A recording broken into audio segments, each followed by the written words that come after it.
ये तो मात्र टेलर है, पिक्चर तो आने वाले समय में हम लोग आपको दिखाएंगे। इस देश में कुत्ते, बिल्ली, बकरी, गाय, गधे, घोड़े की भी इज्जत है, उनका भी सम्मान है, लेकिन गरीबों का, और गरीबों में भी दलित, पिछड़े, आदिवासियों का, उनकी बच्चियों की इज्जत का कोई मोल नहीं है। आप ये जानते हैं कि हमारे संतों, गुरुओं, महान पुरुषों ने अपने बच्चों का बलिदान देके इस देश में संविधान के रूप में एक जीवित ग्रंथ हमें दिया, जो संविधान अंतिम व्यक्ति को भी सम्मान का जीवन दिलाने की बात करता है। लेकिन सम्मानित साथियों, आज जब हम आकलन करते हैं, चिंतन करते हैं, तो हमें महसूस होता है कि देश संविधान से नहीं चल रहा है।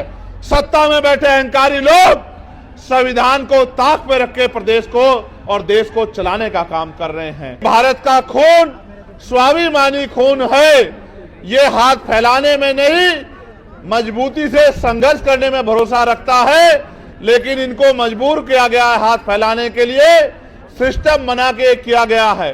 सबसे ज्यादा मजदूर अगर देश के किसी कोने में जाता है तो वो बिहार का व्यक्ति है, जो अपना पेट पालने के लिए अन्य अन्य से प्रदेशों में जाके रोजगार ढूंढने का काम करता है।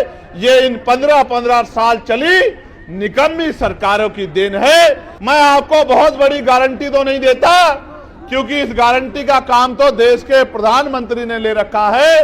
वो तो इतनी गारंटी देते हैं कि इनकी गारंटी में कमजोर वर्गों के जीवन की गारंटी भी पीछे चली गई है।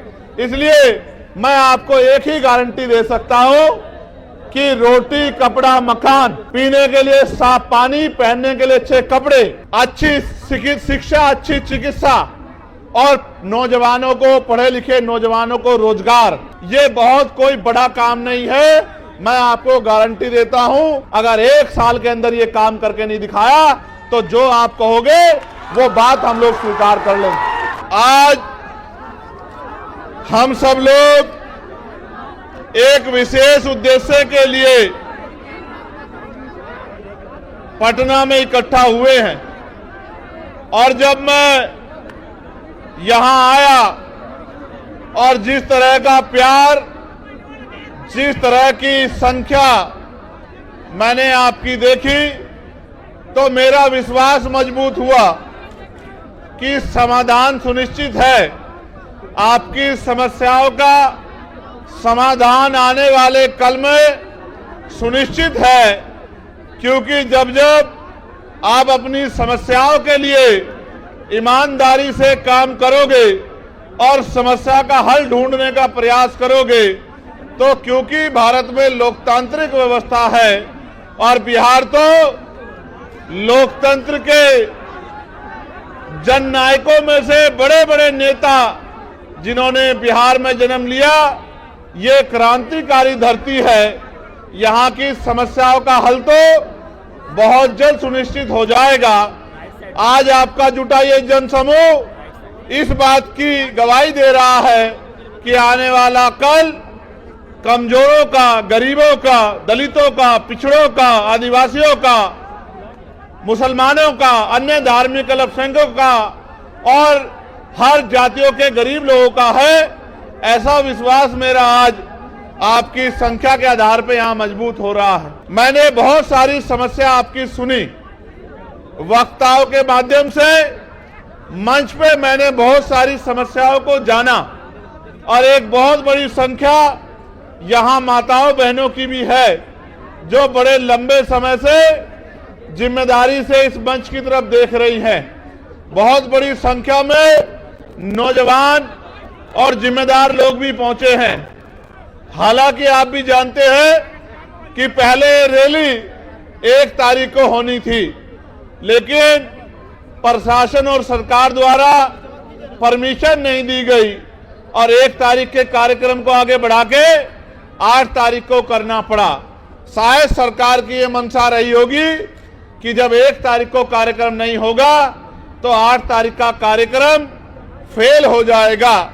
लेकिन मैं ये समझता हूं कि वो आपकी शक्ति से अनभिज्ञ हैं, उनको आपके संघर्ष की जानकारी नहीं है, इसलिए उनको ऐसा लगा कि अगर एक की जगह कार्यक्रम किसी अन्य तिथि में होगा तो कार्यक्रम सफल नहीं होगा।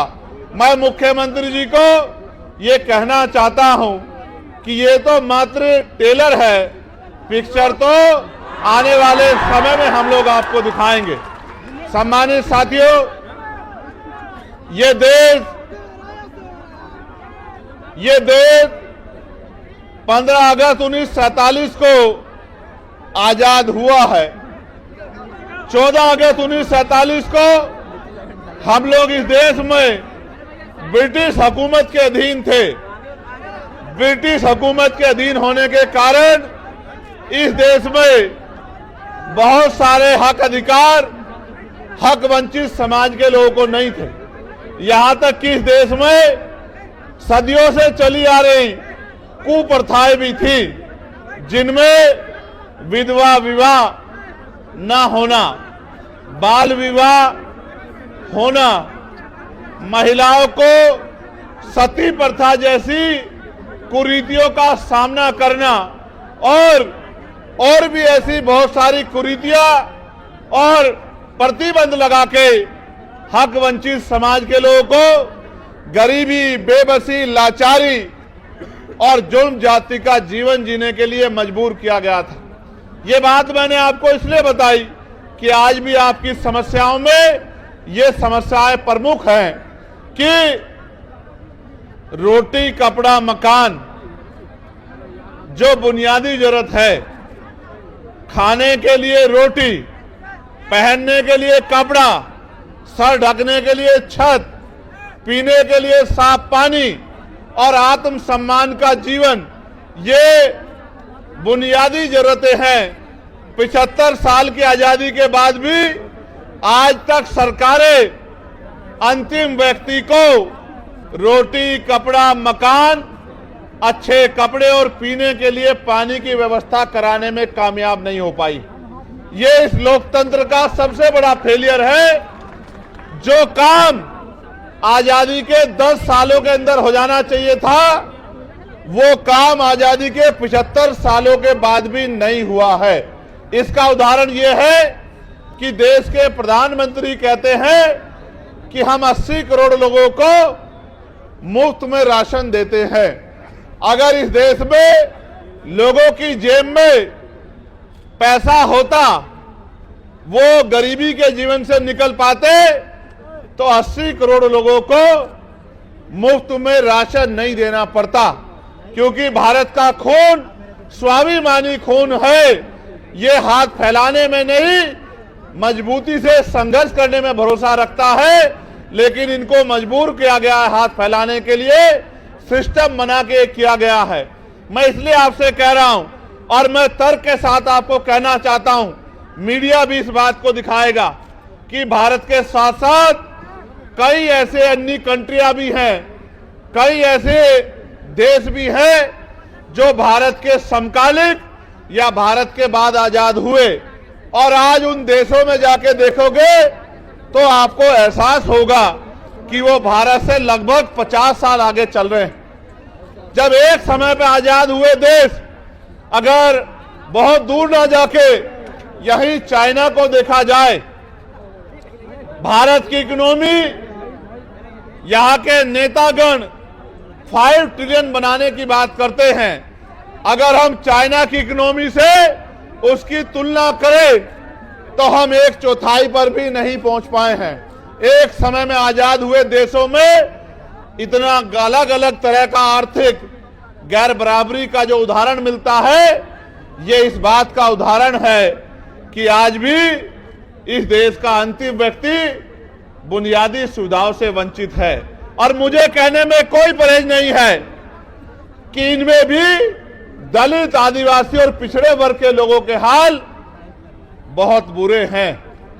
आज भी हमारी बहनों को घर चलाने के लिए कोल्हू पे काम करना पड़ता है, भट्टों पे काम करना पड़ता है, दूसरों के जमींदारों के खेतों में काम करना पड़ता है, सर पे ईंटें उठानी पड़ती है।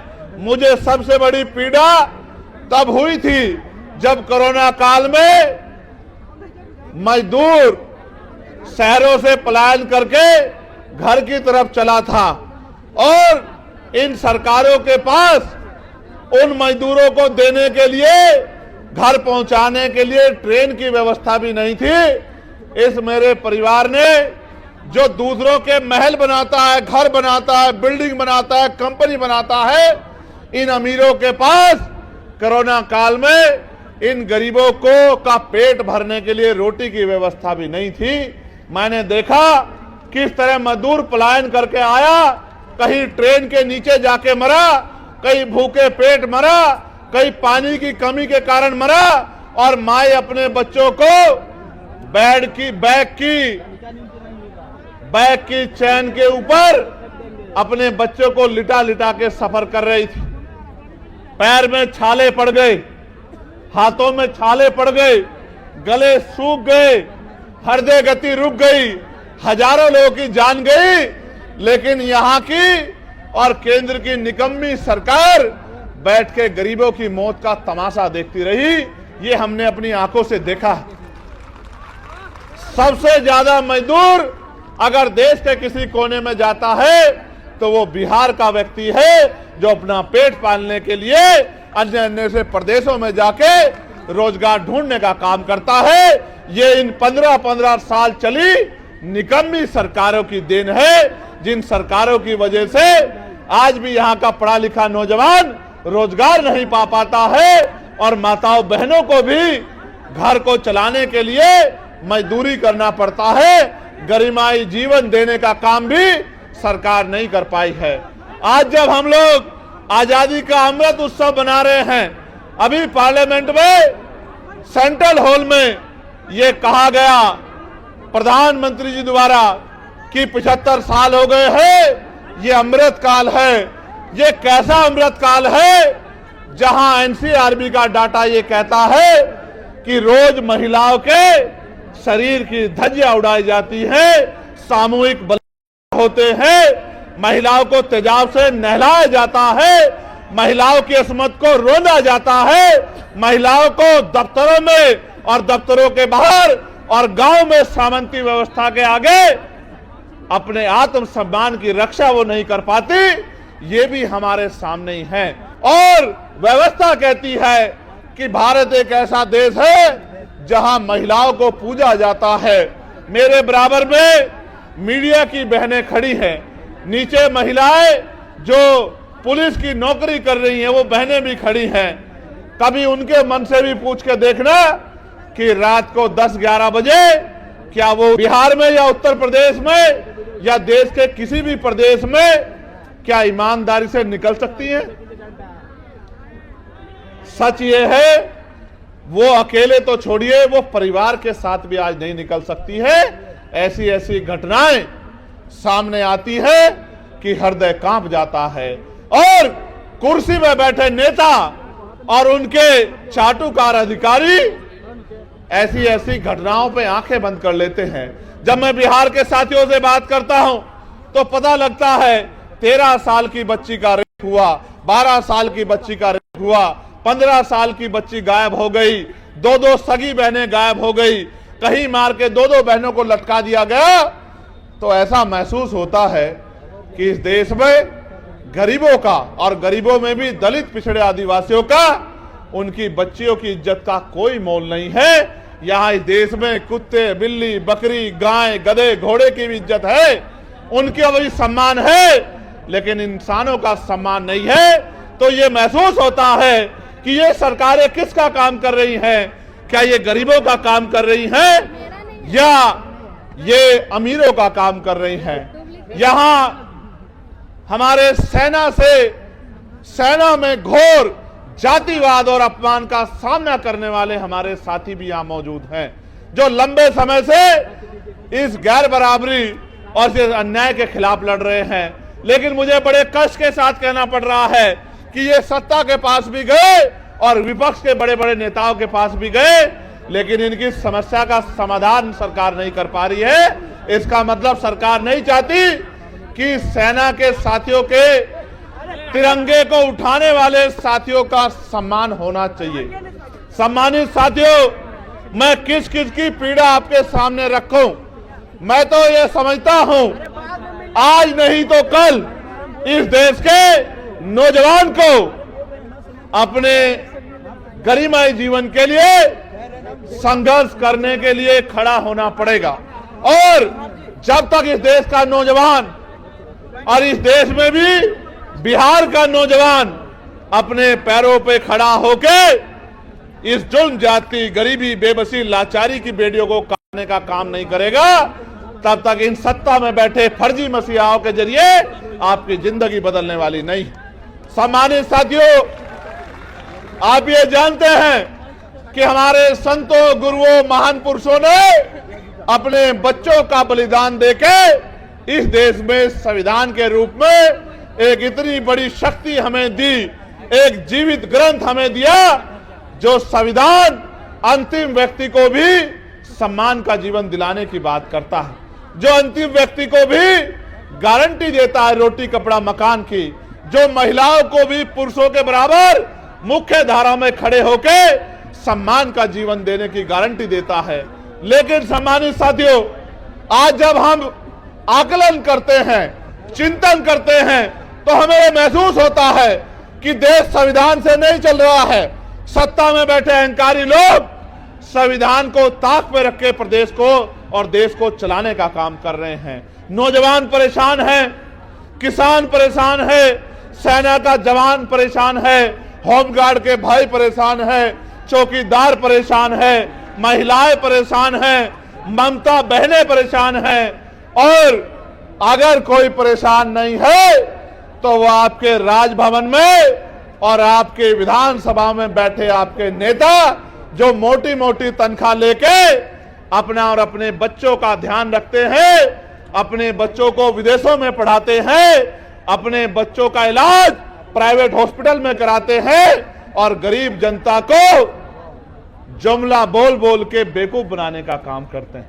मैंने पार्लियामेंट में अंतिम व्यक्ति के आवाज उठाने का काम किया, चाहे होमगार्ड के भाइयों की समस्या हो, चाहे चौकीदार भाइयों की समस्या हो, चाहे आशा आंगनबाड़ी बहनों की समस्या हो, मैंने सभी के लिए लड़ने का काम किया।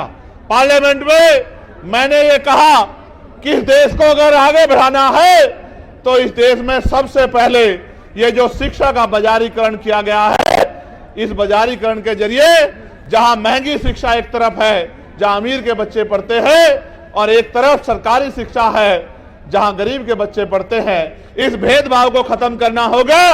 और प्रधानमंत्री, राष्ट्रपति से लेके मुख्यमंत्री, विधायक, सांसद और क्लास 1 के अधिकारी से लेके 4th क्लास के कर्मचारी तक के बच्चों का, गांव के सरपंच से लेके और विधायक, MP सबके बच्चों का की पढ़ाई सरकारी स्कूल में होनी चाहिए, जहां किसान का बच्चा बैठ के पढ़ता है, जहां मजदूर का बच्चा बैठ के पढ़ता है, उसी टेबल पे मंत्री, विधायक, सांसद, मुख्यमंत्री, राज्यपाल का बच्चा भी पढ़ना चाहिए। तब जाकर जब DM का बच्चा उसी कुर्सी पे क्लास में बैठा होगा, जब SP का बच्चा उसी क्लास में बैठा होगा और आपके मेरे गरीब परिवार का बच्चा भी उसी क्लास में बैठा होगा, एक समान शिक्षा मिलेगी, तब जाके शिक्षा के दरवाजे परमानेंट के लिए, गरीबों के लिए खुल जाएंगे और ये गरीब अमीरों को पछाड़ के अपनी गरीबी की बेड़ियां काटने का काम करेंगे। जब मैंने ये आवाज उठाई तो सत्ता में बैठे लोगों को बड़ी तकलीफ हुई। जब मैंने आवाज उठाई तो सत्ता में बैठे लोगों को बड़ी तकलीफ हुई।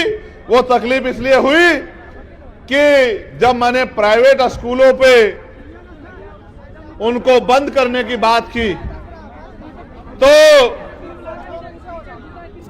जिन नेताओं ने प्राइवेट स्कूल खोले हैं उनको लगा चंद्रशेखर तो उनके रोजगार को बंद करवा देगा। मैं ये कह रहा हूं, नेताओं का रोजगार बंद होता हो तो हो जाए, गरीब के बच्चों के आगे बढ़ने का रास्ता बंद नहीं होना चाहिए। क्योंकि बाबा साहब अंबेडकर ने कहा था कि शिक्षा शेरनी का दूध है, जो पिएगा वो दहाड़ेगा। आज अगर मैं अपनी बात को रख रहा हूं तो इसी शिक्षा की वजह से रख रहा हूं कि मुझे शिक्षित होने का मौका मिला है और मैं लोगों की समस्या को समझ सकता हूं और सरकार को समझा सकता हूं। पार्लियामेंट में कि अगर इस देश को बदलाव करना है तो हेल्थ पॉलिसी में सुधार की जरूरत है।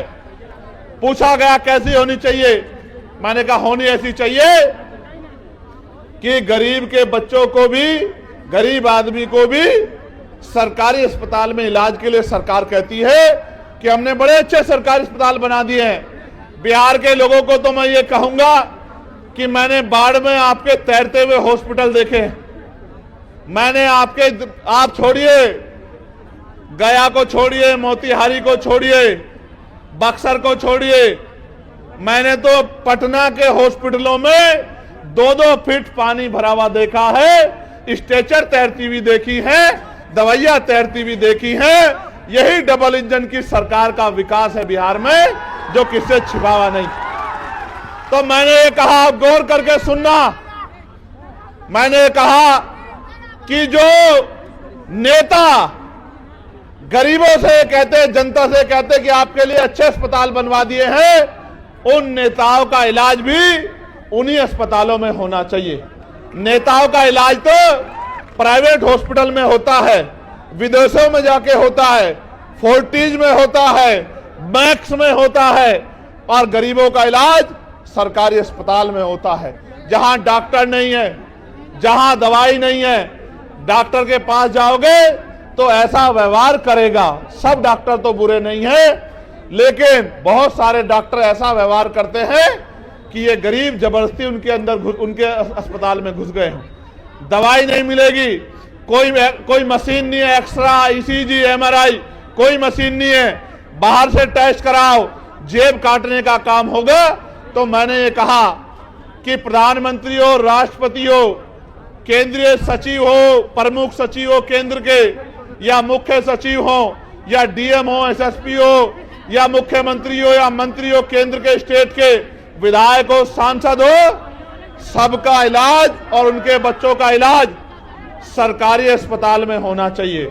जब उनका इलाज सरकारी अस्पताल में होगा तो आप देखना, डॉक्टर भी होंगे, दवाई भी होगी, टेस्ट भी होंगे, और गरीबों की जेब भी कटनी बंद हो जाएगी।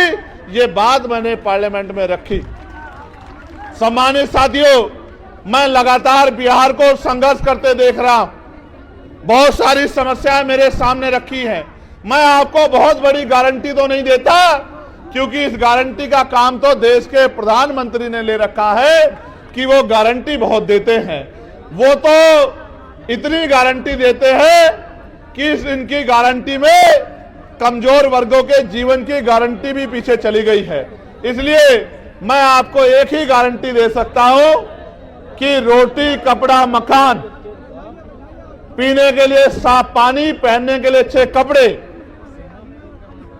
अच्छी शिक्षा, अच्छी चिकित्सा, और नौजवानों को, पढ़े लिखे नौजवानों को रोजगार, महिलाओं को घर पे कुटीर उद्योग लगा के रोजगार, ये बहुत कोई बड़ा काम नहीं है। मैं आपको गारंटी देता हूं, आने वाले समय में आप आजाद समाज पार्टी को अवसर देना।